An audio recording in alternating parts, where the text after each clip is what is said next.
Hello everyone, good morning. कैसे हो आप सब लोग? आई होप कि सब ठीक होंगे। ओके, आज हम कहानी लेखन देखने जा रहे हैं, जो हमारा 19वां चैप्टर है व्याकरण का, है ना, जिसमें हम सीखेंगे कि कहानी यानी स्टोरी हम कैसे लिख सकते हैं। स्टोरी लिखना दिखने में तो बहुत आसान है कि चलो कोई भी स्टोरी लिखने में क्या है, हम कोई भी आसानी से लिख सकता है ना, बट ऐसा नहीं होता है।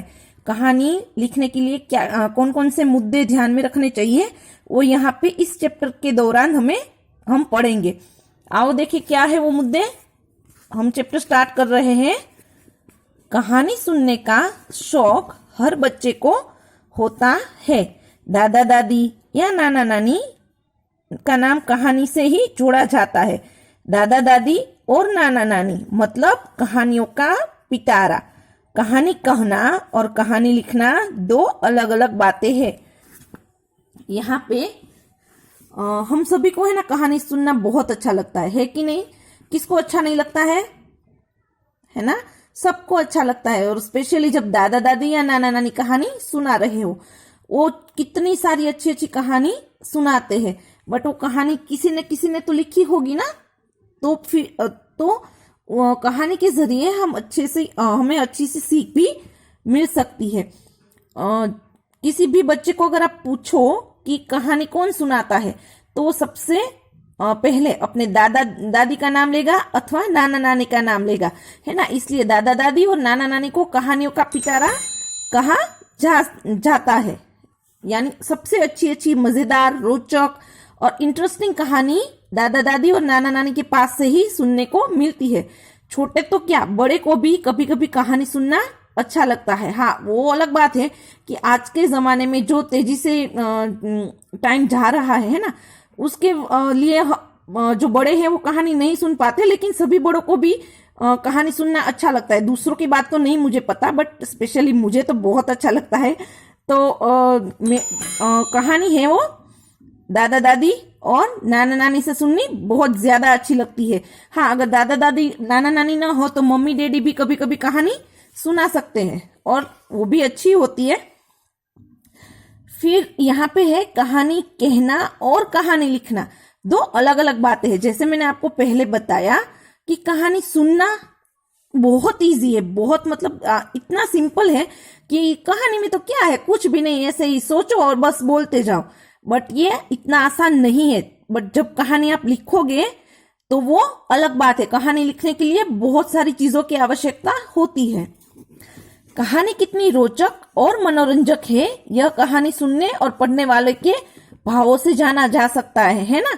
जब हम कहानी सुनते हैं या तो कहानी पढ़ते हैं, तो वो कहानी कितनी रोचक यानी इंटरेस्टिंग है और मनोरंजक है, यानी हमें उसमें कितना मजा आ रहा है, वो सारी चीजें हैं वो कहानी सुनने और पढ़ने वालों के भाव होते हैं, उसके ऊपर जाना जा सकता है ना। किसी को कहानी इंटरेस्टिंग नहीं लगती तो मुंह बिगाड़ता है, किसी को बहुत अच्छी लगती है तो उसका इंटरेस्ट बरकरार रहता है, यानी वो सुनने के लिए और तत्पर हो जाते हैं।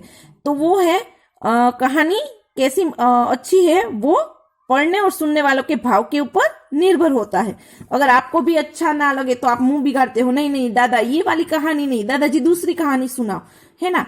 या तो फिर दूसरी कहानी अगर करते हैं तो नहीं नहीं भाई ये नहीं, दूसरी कहानी सुनाओ। तो वो जो कहानी आपने पहले सुन ली है, वो कहानी सुनने और पढ़ने वाले के भाव के ऊपर डिपेंड करते हैं, है ना। अब हम जाएंगे कि कौन से मुद्दे हैं जो ध्यान में रखकर हम कहानी लिख सकते हैं। हमें यहाँ पे कहानी सुनना नहीं है, हमें यहाँ पे कहानी कैसे लिखी जाती है वो पढ़ना है। कहानी लिखते समय हमें कुछ बातों का ध्यान रखना चाहिए। ऐसी कौन सी बातें हैं जो कहानी लिखते समय हम ध्यान में रखेंगे, वो यहाँ पे आपको 5 पॉइंट करके दर्शाए हुए हैं। पहला हम देखें, कहानी का विषय रोचक होना चाहिए, यानी जो कहानी है उसका विषय, आप जो भी कहानी चुनते हो वो रोचक होनी चाहिए, इंटरेस्टिंग होनी चाहिए, नहीं तो बोर हो जाएंगे सब लोग, है ना। तो जो भी आप कहानी जब भी आप लिखना शुरू करो तो उसके सब्जेक्ट, विषय यानी सब्जेक्ट, तो उसके ऊपर आपको अच्छे से ध्यान देना है कि आपकी कहानी कितनी रोचक है। दूसरा है कहानी में छोटे छोटे वाक्यों का प्रयोग करना चाहिए।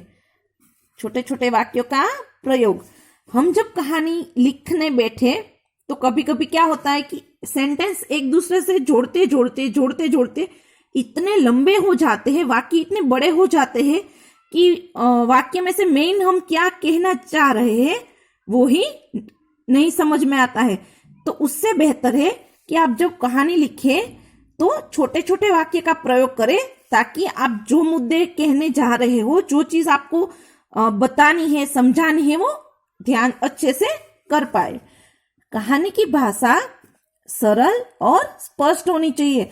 आपकी भाषा है वो कैसी होनी चाहिए? सरल और स्पष्ट। कहानी जब भी आप लिखो तो आपकी भाषा बिल्कुल स्पष्ट होनी चाहिए, यानी और सरल भी। ऐसे शब्द का प्रयोग करें जो सामने वाला समझ सके और उसको उस शब्द का अर्थ भी समझ में आ जाए। यहाँ पे मुझे एक बात ये बतानी है, देखो जब हम कोई भी चैप्टर पढ़ते हैं, सुनहरी धूप का है ना, तो उसमें से जो रेड वाले अक्षर होते हैं, हार्ड वर्ड्स, हमारे कठिन शब्द है ना, तो शब्दार्थ के तौर पर हमें पीछे उसका अर्थ दिया जाता है। वो इसलिए दिया जाता है कि जो भाषा में कोई ऐसे हार्ड वर्ड का प्रयोग किया जाए जो शब्द थोड़ा सा समझने में डिफिकल्ट हो, तो उसका अर्थ भी हमें पता चले, इसलिए हम शब्दार्थ हम पढ़ते हैं। तो जब आप कहानी लिखो तो कहानी में तो शब्दार्थ हो नहीं सकते, इसीलिए आपको जो भी कहानी लिखनी है उसकी भाषा एकदम सरल और स्पष्ट रखे। चौथा पॉइंट है, कहानी के समापन पर विशेष ध्यान देना चाहिए। जब आप कहानी कर रहे हो, जब आप कहानी लिख रहे हो, तो उसके एंडिंग की ओर आप जाओ। जब कहानी समापन यानी पूरी करते समय कुछ विशेष ध्यान देना चाहिए। कभी कभी चलो हमें कुछ सोचते हैं कहानी लिखते समय, है ना, फिर हमें वो चीज समझ में नहीं आती कि और आगे क्या लिखे, और फिर हम उसको एंड दे देते हैं, उस कहानी का हम एंडिंग कर देते हैं। बट फिर कुछ याद आता है कि नहीं इस कहानी में कुछ ऐसा भी हो सकता है, तो हम वापस लिखना शुरू करें। तो वो चीज ध्यान में रखिए कि कहानी एक बार समापन करने के बाद आप उसको वापस स्टार्ट नहीं कर सकते। समापन यानी कहानी पूरी ही करनी होती है, तो सोच समझकर आप कहानी के समापन की ओर ध्यान दें। फिर पांचवा मुद्दा है वो है कहानी का शीर्षक छोटा होना चाहिए। यहाँ पे जो आपका शीर्षक है वो है छोटा होना चाहिए। कहानी के हेडिंग, शीर्षक यानी हेडिंग, वो छोटे छोटे होने चाहिए। कहानी के हेडिंग इतने भी लंबे ना हो कि पता ही नहीं चले कि कहानी में क्या है ना। कहानी क्या है, हेडिंग ऐसा होना चाहिए जो हेडिंग पढ़ के थोड़ा बहुत समझ में भी आए, पढ़ने के लिए और लिखने के लिए इंटरेस्ट भी रहे, और छोटे छोटे आकर्षक हेडिंग हो। हमारी सुनहरी धूप का कोई भी आप चैप्टर देखें, है ना, तो उसके हेडिंग कितने छोटे छोटे होते हैं। कौन सिखाता है, खेल खेल में, साइकिल मिल गई, चतुर तेनालीरामन, है ना, बहादुर बच्चे, तो इतने छोटे छोटे हेडिंग होते हैं। तो हेडिंग से भी थोड़ी बहुत कहानी क्या है वो स्पष्ट भी होता है। तो शीर्षक भी आप अपना छोटा रखें। और आगे क्या है, कहानी दो तरह से लिखी जा सकती है। यहाँ पे आपको ये बताया गया है कि आप कहानी को कैसे लिखते हो, है ना। तो कहानी दो तरह से लिखी जा सकती है। एक है चित्र तथा संकेतों के आधार पर। जब आप कोई चित्र देखो और उसके बाजू में संकेत बिंदु दिए होते हैं, तो उन दोनों को ध्यान में रखते आपको पूरी कहानी लिखनी होती है। दूसरा है सहायक शब्द की मदद से, यानी आपको जैसे निबंध में देते हैं वैसे ही कुछ सहायक शब्द दिए होते हैं जिसके आधार पर आपको कहानी लिखनी होती है। यहाँ पे ये दोनों तरीकों से कहानी हमें इस चैप्टर में भी दी गई है। हम देखेंगे बच्चों, यहाँ आपको दोनों तरीके से कहानी लिखना सिखाया जा रहा है। नेक्स्ट पेज पर हम चलें। यहाँ पे आम का पेड़, ये है शीर्षक जो है। ओके सॉरी, पहला है चित्र को देखिए, संकेतों को पढ़िए, समझिए और कहानी लिखिए। यहाँ पे आपको चित्र भी दिया है, संकेत भी दिए हैं, उन दोनों को समझते जाना है, पढ़ते जाना है, और फिर यहाँ पे जो दर्शाई है वो पूरी कहानी आपको लिखनी है। यहाँ पे एक बात बतानी है, अनुच्छेद छोटे होते हैं, बट छोटे छोटे अनुच्छेद को जोड़कर एक पूरी कहानी बनती है। तो ये जो कहानी है ये है उसका शीर्षक, यानी हेडिंग, ये शीर्षक है। फिर यहाँ पे संकेत है और ये है हमारा चित्र, वो तो आपको पता है। तो यहाँ पे 3 संकेत दिए हैं और 3 चित्र दिए हैं, जिसके आधार पर यहाँ पे ये पूरी कहानी दर्शाई गई है। आप एक बार इसको रीड कर लिए ताकि आपको पता चले कि कहानी में कौन कौन से ऐसे चित्र है, कौन कौन सा ऐसे संकेत दिए हैं जिसके आधार पर पूरी कहानी बन रही है। नेक्स्ट पेज पर हम चले। यहाँ पे ये है पेज नंबर 116। यहाँ पे आपको सहायक शब्द की मदद से कहानी लिखनी है। यहाँ पे हमने चित्र के मदद से कहानी लिखेंगे और यहाँ पे सहायक शब्दों की मदद से।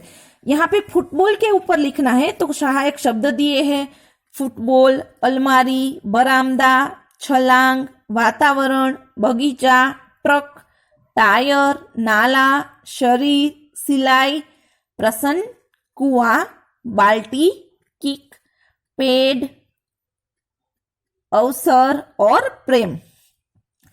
यहाँ पे आपको जो भी सहायक शब्द दिए हैं उसके आधार पर ये पूरी कहानी दी गई है। हर एक सहायक शब्द की मदद से ये छोटे छोटे वाक्य बनाकर पूरी कहानी लिखी गई है।